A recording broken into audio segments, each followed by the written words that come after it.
Welcome to a walk around Main Street, Poultney, and a journey into American history. I'm Willem Lang, and I'll be your guide on a tour that explores one town's connections with American history. We'll get to know a town that evolved from the frontier into a trading center, a town shaped by farming and quarrying, by tourism and teaching. More than 3/4 of the buildings in this historic district are considered historically intact. They've stood through the eras that define this town. And each era brought a new wave of immigrants who mixed their home culture with the community already here. On this walk, we'll visit 2 centuries of history.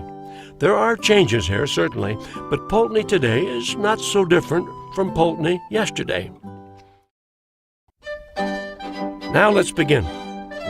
We're standing above U.S. Route 30 that follows the old Poultney Turnpike. Before the turnpike, the mail post was an uncertain event at best, and travel was no faster than walking. But in 1806, some enterprising investors formed the Poultney Turnpike Company to create a toll road. 100-man labor parties and ox-drawn plows smoothed the rough and twisting trail.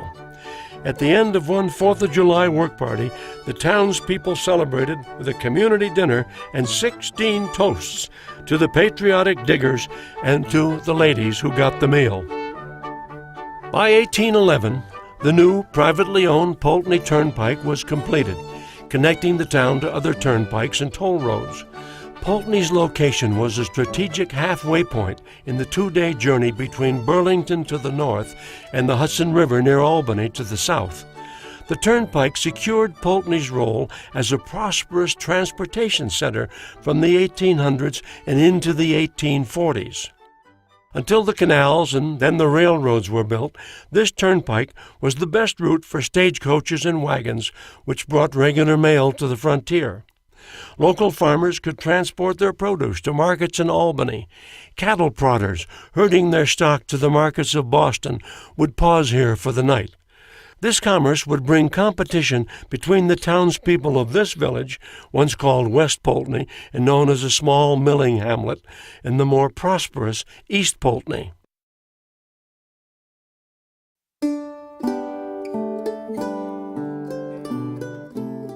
These 2 villages, west and east, grew up side by side 2 miles apart. A rivalry between the villages centered on the location of the post office for the entire township. East Poultney argued that the post office should be located in the east, where all the churches were. West Poultney countered by hauling limestone by ox cart at great expense to build this Methodist church, completed in 1822. Such a grand stone church tipped the balance. When added to the impacts of the flood of 1811 and the completion of the Poultney Turnpike, the stone church ensured the eventual move of the post office to the west side, which effectively made this the center of town. And that's why West Poultney is known today simply as Poultney. From 1841 until 1869, the building was occupied by the Millerite sect, whose leader, a one-time Baptist minister from the Poultney area named William Miller, had forecast the second coming of Christ at various dates between 1843 and 1844. Based on this prophecy, the followers gave away their goods and went atop a hill to wait. After the forecast went unfulfilled, this came to be known as the Great Disappointment, and the Millerite movement began to unravel. Its followers returned to their original churches or joined other movements such as the Shakers, as well as launching the Adventist movement. In 1869, the Masonic Society purchased the stone church and occupied it for over a century. They added the Greek Revival portico with Doric columns sometime after 1918. Before a road cut was bulldozed around 1935, this part of Main Street was far steeper, a perfect place to sled. As Ed Lewis and Doc Williams remember, we used to start on Stone Church Hill there. Yep. And slide. It was a lot steeper then, right in front of the Masonic Temple, in front and slide down the main street. We'd go sliding after supper. We'd slide all evening, and there was only one car an hour. This imposing Greek Revival-style home offers architectural proof of the wealth that migrated as commerce and industry shifted from east to west Poultney.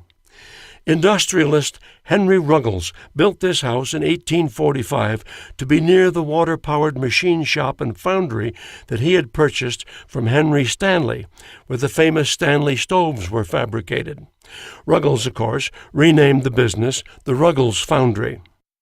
The house has an unusual configuration, an entrance porch with 2 fluted Doric columns. It has a spiral staircase, and over 100 cast iron rosettes surround the paneled windows in the entrance hall. The red slate chimney, a covered entrance known as a porte cochere, and the rear wing were added in the 20th century. Poultney was the halfway point on the turnpike and proved to be a welcome break in a long journey where passengers could rest overnight. As early as 1800, an inn and tavern operated here. In 1824, Joel Beeman built this current building as a stage station along the route of the old turnpike, serving travelers through most of the 19th century. Stagecoaches stopped here to change horses. The 3-stall barn behind the house served as the stables. At its peak, the hotel accommodated about 30 guests. After canals and railroads replaced stagecoaches, Beeman's Hotel became primarily an inn. The practical nature of housing guests led to periodic remodelings of the hotel, with many design errors apparent in this single building. The Victorian porch is probably a newer addition, while the recessed door with sidelight windows may be the oldest element. The house to the left, once part of the Beeman Hotel, was detached, moved, and reconstructed in the 1940s as a separate home. Poultney was a town of turnpikes and travelers, but also a town deeply rooted in religion. Here at the United Methodist Church, we note a second milestone in the concentration of industry, commerce, and education in West Poultney. Built in 1841, it was a replacement for the stone church to the east. The church was moved in part to serve a new population in town, the students of Troy Conference Academy, founded at the west end of Main Street in 1834 as a Methodist school for higher learning. Church services were considered a daily part of the lives of the citizens, students, and faculty of the town, twice on Sunday. So the local Methodist Society built this church in a more central part of town, which allowed enough time for the students to walk back to the academy for the midday meal and return in time for the second service. The design of the church comes from a pattern book authored by Asher Benjamin, who brought classical architecture to the American frontier. The builder was Charles Scott, son of Elisha, who had constructed many of the landmark buildings in East Poultney. For $12,000, the Poultney Graded School was constructed in 1885, a year after Vermont's native son, Chester A. Arthur, had completed his presidency. Now, immigrants were arriving to work the nearby slate quarries. The graded school, in its scale and size, was constructed to accommodate a growing population of the town's children, immigrants and locals alike. Equally important, it marked a change from the dispersed one-room schoolhouses to a centralized education system. The school's design echoes the gravity of its mission. The era when it was constructed, the post-Civil War Gilded Age, so-called, was noteworthy for social change and prosperity. It was also noted for an eclectic blend of building styles. The graded school features the tall windows typical of Italianate design, the fancy filigree of Queen Anne, and the balanced wings of colonial revival. Former students Ed Lewis and Doc Williams tell what it was like to learn your values here. I remember the first day I went to school down there, they rung a bell for you to come in. It's time to come in. And everybody run like the dickens, and I was the first one up to the door. And Mrs. Van Guyler grabbed me by the shirt and said, "You go out to the sidewalk and walk in here like a gentleman." That was my first experience at Poultney Elementary School. And when you got out, school was dismissed. You all went out in the hall and you lined up and you walked out to the street, and they had a bass and a snare drum and two people playing. And when I was in the second grade, you got out of line or out of step, Minnie Carlton would have you right by the ear and yank you right out, and you paid for it somehow. Today, the schoolrooms have been reconfigured as the schoolhouse apartments, which serve senior citizens living in the town of Poultney.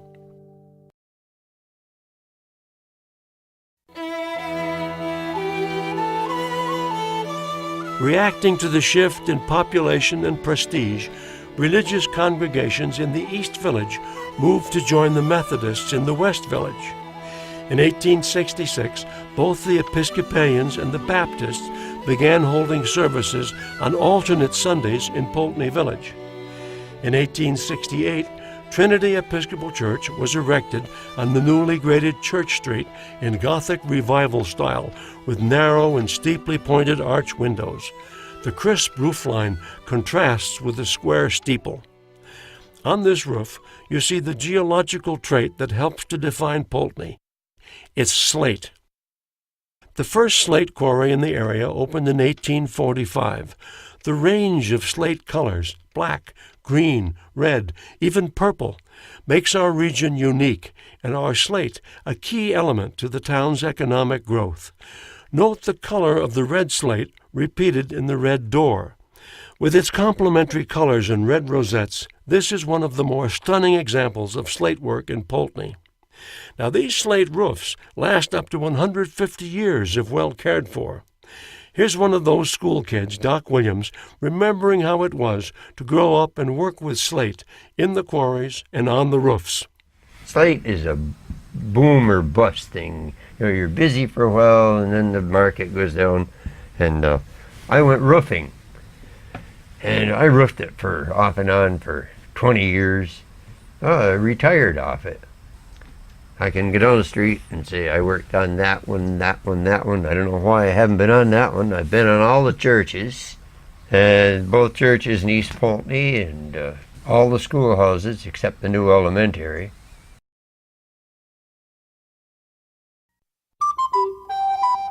This quiet, grassy trail next to the old depot buildings was once the site of bustling commerce along the railroad that ran from Rutland to Poultney to Albany and on to New York City. This was the route of the slate picker, the rail line that hauled slate from the quarries, agricultural and industrial products, and the immigrants who worked here. Soon after much of Poultney's toll road traffic had been taken away by the canal system to the west, two rival railroad syndicates made plans to connect Rutland County to Albany. Only one of the routes, the Rutland and Washington Railroad, planned to run through Poultney. Public opinion was against it, as it was regarded as visionary. There was even a rumor that to bolster support, the proponents collected signatures from convicts and from soldiers serving in the Mexican War. The tracks reached Poultney in 1851 at a cost of $1 million, and the arrival of train service cemented the ascendancy of West Poultney over East. People moved west, and so did the businesses, churches, post office, and schools. By 1857, the shift became official. The West Poultney Post Office was renamed the Poultney Post Office. In this same year, during the Panic of 1857, the stock prices of the Rutland and Washington Railroad plummeted, and a 21-year-old man named Jay Gould bought up the stock. He inflated its value and sold out in a year, beginning a pattern that would make him one of the richest and most infamous robber barons of the era. But the greed, growth, and speed of daily living were beginning to concern some people. As a writer in the Rutland Herald noted, Now we are scarcely satisfied with 30 miles per hour in those flying machines called railroad locomotives. We begin already to talk of 100 miles per hour. Soon we'll outstrip time herself and get there before we leave. The speed increased and the growth continued. In 1868, the wooden depot was built to handle freight and passengers. Its thick jigsawed braces supported the broad boxed eaves, offering protection against the weather. In 1917, this entire wooden depot was moved back from the street to make room for the new brick depot, which served a line incorporated with the Delaware and Hudson Railroad. Sylvia and Newman Williams, long-time Poultney residents, said that in the early years of the century, it was the place to be. Everybody went down to the railroad tracks to watch the train come in, to see what was going on. That was the height of the day, was to see them coming into Poultney on the train. It was just a tradition, I just to watch the world arrive.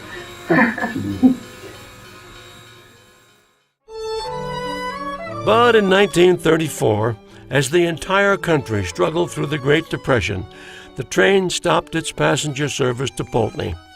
The nationwide halt and building crippled the local slate industry. Together, these economic blows slowed the pace of new construction and help explain why Poultney today retains so many historic buildings. After its service as a train station ended, the brick depot was converted for use as a restaurant, and after the tracks were removed, the former rail line became a rail trail, used for year-round recreation.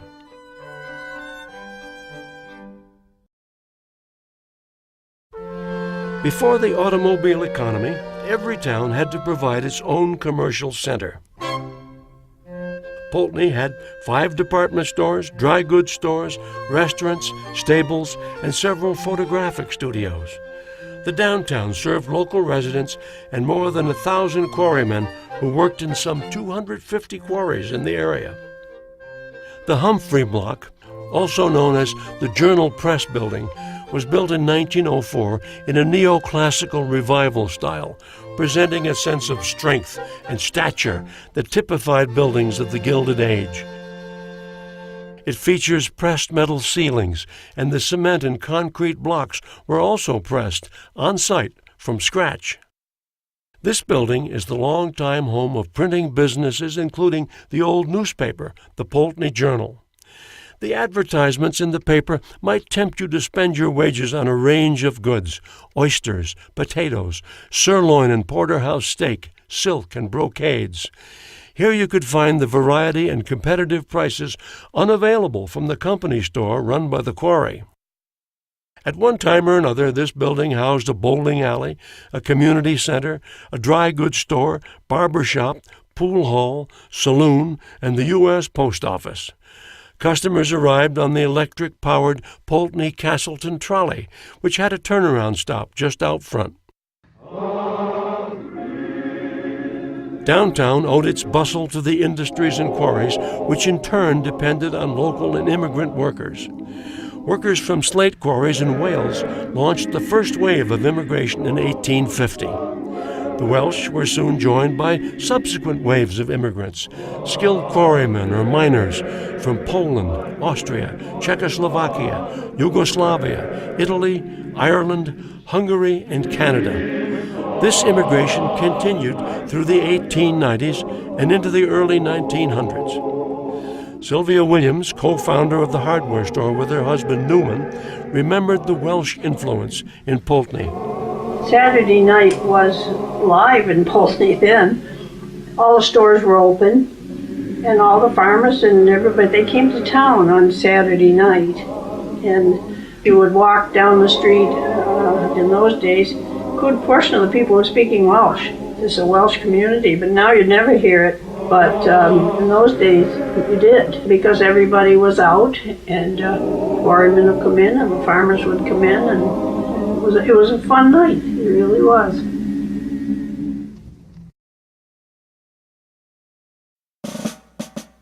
The 2 Editors Inn, dating to the 1830s, was named to honor Poultney's connection to two pioneering newspaper publishers, Horace Greeley and George Jones. Horace Greeley, a newspaper editor, reformer, and politician, began his career in East Poultney, where he befriended and worked with George Jones. Jones was an East Poultney native who later worked with Greeley on the New York Tribune and then co-founded the New York Times. This Greek revival home appears to be in its original condition. It's noted for its monumental columns anchoring an open slate porch. The Reverend Jesse Peck, principal of the Troy Conference Academy, was most likely the original owner and lived here in the 1840s and 1850s. Today, the Two Editors Inn is maintained by Green Mountain College for its visitors.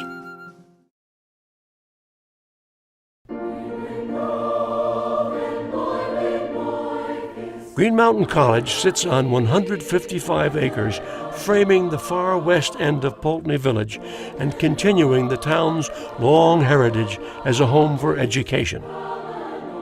In the 1830s, as the Methodist movement grew, the Regional Troy Conference was formed to support more than 60 churches in upstate New York and Vermont. It was the Troy Conference in 1834 that formed the Troy Conference Academy, now known as Green Mountain College.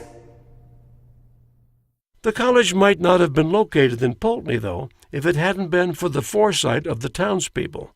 The conference noted the beauty, healthfulness, temperance, good order, and freedom from influences baneful to a school of Poultney. But the gift of some $6,000 from the townspeople clinched the deal. In 1863, the school's name changed to Ripley Female College, in part due to a lack of male students who were fighting in what the locals at the time called the War of 1861. The college became a leader in the women's educational movement and was the first college in Vermont to graduate a woman. One of the first graduates was Anna Catherine Green, whose 1878 novel, The Leavenworth Case, A Lawyer's Story, was an early American bestseller. Some refer to Green as the mother of the detective novel. The school reverted to Troy Conference Academy in 1874 and changed again in 1931 when the academy launched Green Mountain Junior College, the first junior college in Vermont.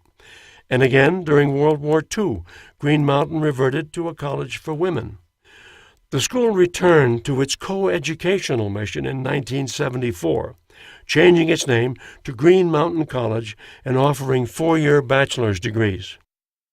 In the 1990s, the college developed a curriculum focused on the environmental liberal arts and has become a leader in the sustainability education movement on college campuses.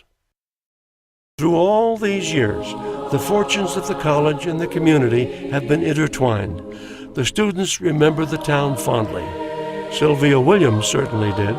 There was one little store next door to the Journal Press, and Mrs. Dimickle, that was Mrs. Dimickle, ran her restaurant, a little small restaurant there. And we had to go to chapel at the college 3 times a week, and we finished at 10. And if you hurried, you could skinny downtown and go to Mrs. Dimickle's and you could get a piece of her chocolate cream pie for 10 cents. She only made a couple of them, and if you wanted one, you had to get there first. And they didn't last long. It was delicious.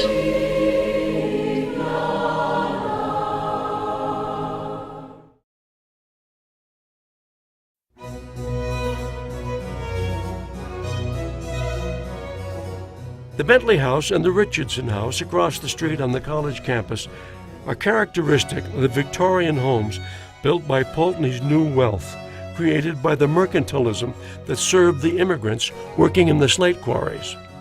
The Bentley is a well-conserved example of the so-called painted ladies, typical of the grander Victorian-era homes. Gaudy, colorful, and irregular describe the Queen Anne style, and the Bentley House includes many of the typical features, an asymmetrical design with an offset tower. It was built in 1895 by a real estate broker for his son, a merchant named William Broughton, who married Jane Edwards.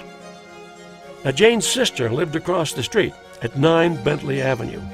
She married one of the sons of Robert Humphrey, who'd built the Humphrey Block and operated the newspaper. Not to be outdone by the neighboring homes or by her sister, she and her husband constructed this imposing Queen Anne colonial revival-style home about 1900. Note the decorative qualities and intricate design of these Queen Anne homes, more evidence of a wealth earned from the town's unique blend of resources and commerce. These were homes built in the Gilded Age from the 1880s to the 1900s. Note the unpredictable window spacing, the various and ornate colors, and woodwork that features turned columns and geometric patterns made possible in part by the introduction of machine lathes. Rufus Broughton, the real estate broker who built the Bentley house for his son, built one of the more striking homes on the street in 1885 in a Queen Anne Eastlake style with an unusually ornate porch at the corner of Bentley and Roberts Avenues. Peek down Roberts Avenue and note the roof on the second house, a striking multicolored slate roof. The stone building that now houses the Poultney Public Library was built in 1910 as home to the Citizens National Bank, which closed during the Depression. Its neoclassical revival style features rusticated marble, which creates a bold appearance with deep joints and shadow lines. Over 2 centuries of operation, the town's libraries have had many homes, starting in East Poultney in 1790. Later, a library was housed across the street at Mrs. James Farnham's house, and then moved to the old town hall in 1900. During the period the library was in town hall, the Red Cross set up emergency rooms in 1918, most likely for the Spanish flu epidemic.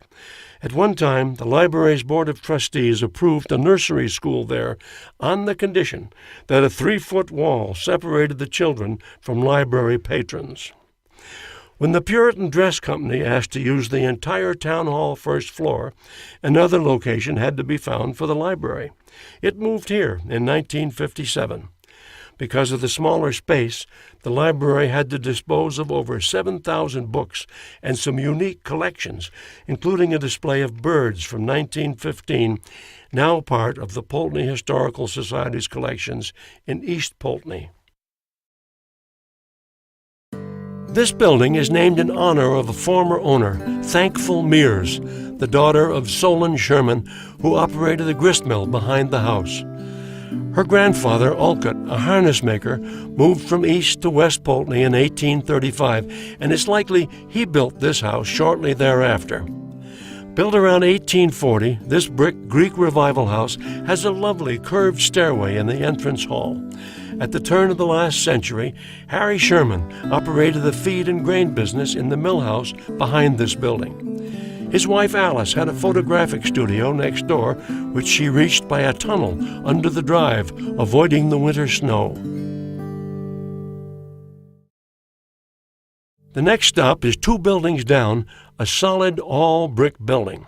The building dates back to the early 1800s, when the town was just being settled. In the mid-1800s, this building served as an office to a successful town doctor. After his retirement, a young couple used the building for a barber shop. As with many buildings in town, this was built in stages. The second floor was added later, as evidenced by 2-colored brickwork and the late-era Victorian trim on the cornices. By the turn of the 20th century, those who'd arrived as immigrants 50 years earlier to work in the slate quarries had been assimilated. By now, they'd built fine houses, and their children and grandchildren were working in the trades and professions. The earliest and largest of these immigrant groups, the Welsh, built this Welsh Presbyterian church in 1901. Sheathed in multicolored slate and sitting on a quarry stone foundation, this church reflects the work and the spirit of its parishioners. It features straight and uplifting Gothic structures contrasted with such Queen Anne filigree as fish scale and diamond shingles. In the 1920s and 30s, this church sponsored the Welsh Male Chorus, whose singers performed nationally. Today, it's the last surviving Welsh church in Vermont.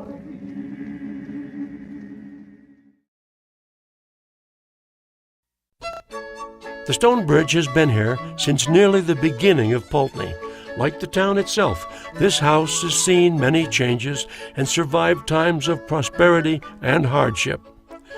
The stone bridge took its name from the stone bridge that crosses the nearby creek. The original house was built in 1808 by one of Poultney's first settlers, Thomas Ashley, for his daughter. He constructed a federal-style residence that forms the central part of what is now the stone bridge. The stone bridge has had many owners, many uses, and many remodels.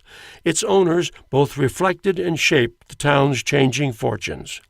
In 1840, financier and politician Merritt Clark purchased the home and added the two wings and a Greek Revival front.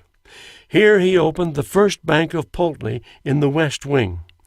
The bank vault was in the cellar of this wing, where the foundation walls are 5 feet thick. Clark was credited with saving the Troy Conference Academy in 1848 by refinancing its debt. In 1901, the stone bridge became the property of F.W. Barrett, owner of the area's largest department store. In 1952, Dr. and Mrs. E.J. Swinyer bought the home. The doctor had his offices in the East Wing and practiced until his retirement in 1983. Quite a few Poultney residents still remember their visits to the doctor's office. The building was opened to the public the following year as the Stonebridge Inn, a bed and breakfast. Fire nearly destroyed the stone bridge in 1996. Afterward, the town of Poultney raised over $800,000 in grants and donations to restore the building to its original grandeur. It's now home to a variety of community service organizations, including the Poultney Visitor Center, and it's often open for an informal tour. Finally, we invite you to follow the other tours in this series, East Poultney and the Poultney Driving Tour. Together, these audio tours explore the Poultney area, a region that embodies the history of small towns in America. The Destination Poultney tours are brought to you by the Poultney Historical Society, the Town of Poultney, and Green Mountain College, and are supported in part by a Preserve America grant administered by the National Park Service, Department of the Interior. For more information on the audio tours and other attractions, drop by the Poultney Visitors Center at the Stone Bridge.